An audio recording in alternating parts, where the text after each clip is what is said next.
Kifo, kifo, kifo Akina huruma.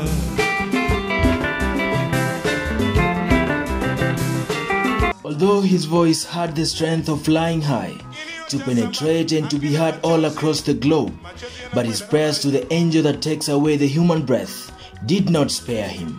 Poor Remy, he really wished that when his time to die comes, the angel that takes away the human breath will notify him in advance to get prepared.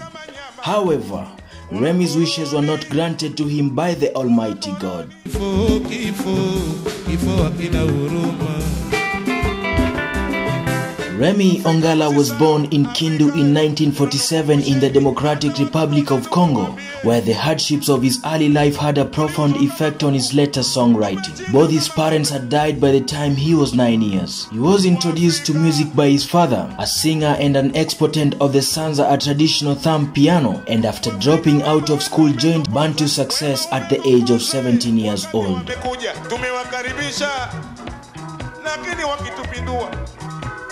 Remmy was a drummer and a singer but later switched to the guitar, performing with Success Mwachame, Mickey Jazz, and then Grand Mika Jazz, with whom he traveled to Uganda. In 1978, he was invited to Dar es Salaam, Tanzania by his uncle Kitenzugo Mzee Makasi to join his band Orchestra Makasi, whose Tanzanian-influenced rumba became popular across East Africa. Ongala became a celebrity by playing guitar with Orchestra Makasi. After working with them for 3 years, he joined Orchestra Super Marty Miller, named after a businessman who owned the band and bought their instruments. The move proved to be a massive success. Ongala's charismatic stage presence dominated the group, while other members of the band played guitars, saxophone and percussion and provided steady backing for Ongala's lilting, thoughtful and often controversial songs, which dealt with subjects such as poverty and AIDS. His song Mambo Kwa Socks, which literally means affairs of the socks, a plea for safe sex and for the young men to use condoms, was banned by Radio Tanzania, but he continued to perform it at concerts.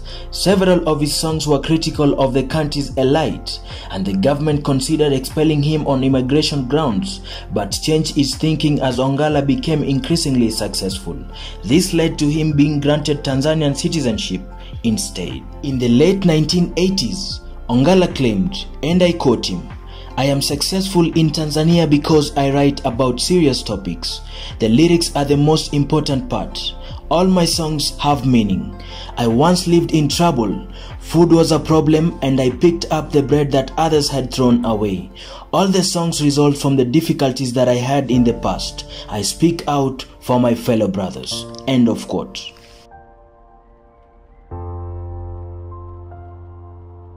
Some of the most exciting sounds in Africa were created by Zaire-born and Dar es Salaam-based guitarist and vocalist Remmy Ongala and his 7-piece band Orchestra Super Marty Miller, fusing the melodic drive of soukous, East African guitar styles, and Tanzanian rhythms. Ongala and the group accomplished their goal of inspiring audiences with their intellectual dance music.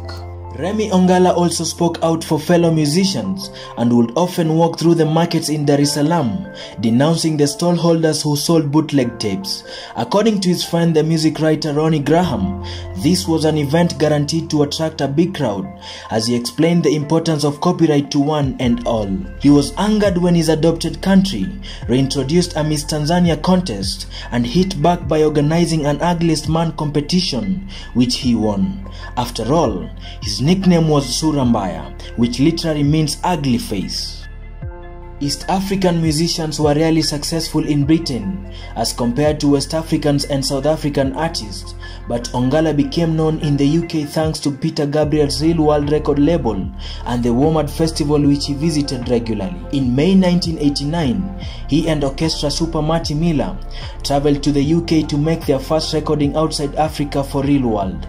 The album songs for the poor man included the pained and soulful Nasikitika, the thoughtful Muziki Asili Yake Wapi, examining the role of musicians and their critics, and the story of the sufferings of a Tanzanian woman married to a rich man, among many other songs.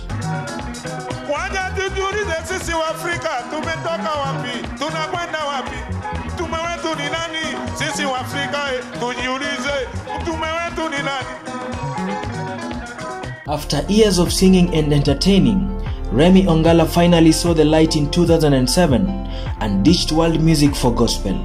His last album was a gospel one titled Kwa Yesu Kuna Furaha. Kwa Yesu kuna furaha. Kwa Yesu kuna furaha. Kwa Yesu kuna furaha. Kwa Yesu kuna furaha. There are speculations that before Remmy was delivered, his mother had miscarried twice, and therefore, when she was carrying Remmy in her womb, she sought the help of a traditional doctor so that she could deliver safely. The traditional doctor advised her not to deliver in the hospital but in the bush, and after delivery she shouldn't shave the baby's hair. Remmy's mother honored, and that is the reason the singer remained dreadlocked until he saw the light, that is when he shaved. Remmy is also believed to have been born with 2 of his teeth ready grown.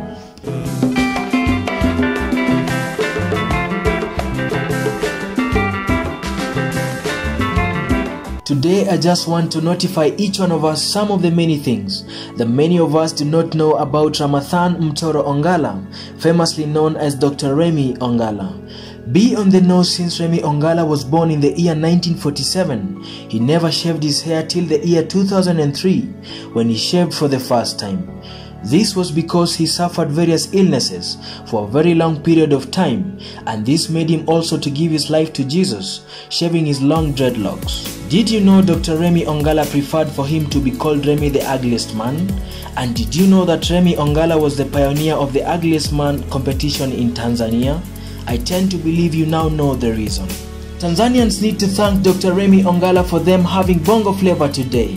Remmy initiated bongo flavor music, although he named his music Ubongo music.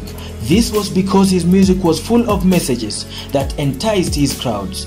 The title Ubongo music began to be used frequently, and the people got used to it because of Dr. Remmy Ongala. Ubongo music was later transformed to bongo flavor by the current musicians in Tanzania. So, why should we not applaud Dr. Remmy Ongala for steering the name bongo flavor?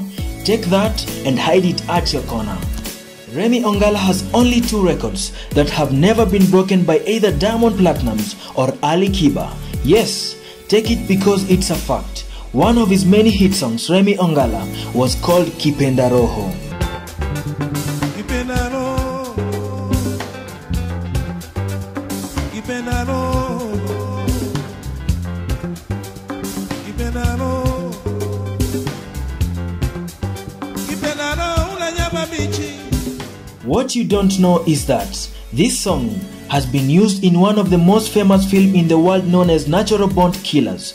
It is a famous film in the world that was created in the United States of America and used Remmy Ongala's song Kipenda Roho, a record that both Diamond and Ali Kiba are yet to break or achieve. The second thing is that in a span of 1 week, a period of 7 days, Remmy Ongala used to do shows 5 days in a week. Famous bongo flavor artists have never beaten Remmy's record. That was in 1981, and Remmy's concerts were always packed, just like nowadays, young adults crowd in various nightclubs. Lastly, it is 9 years since the death of the famous Dr. Remmy Ongala, who passed on at the age of 63 years old after suffering illness for a long period of time, ailing from kidney failure, heart conditions and high blood pressure, illnesses that slowly chewed his life for about 20 years.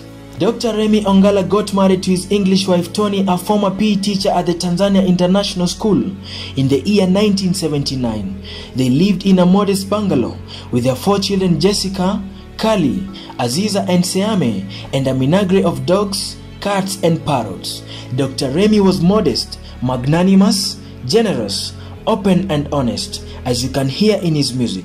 Indeed, he will be forever remembered for his impact on the East African music industry. For today, let me stop at that. Remember to subscribe, like, share and comment.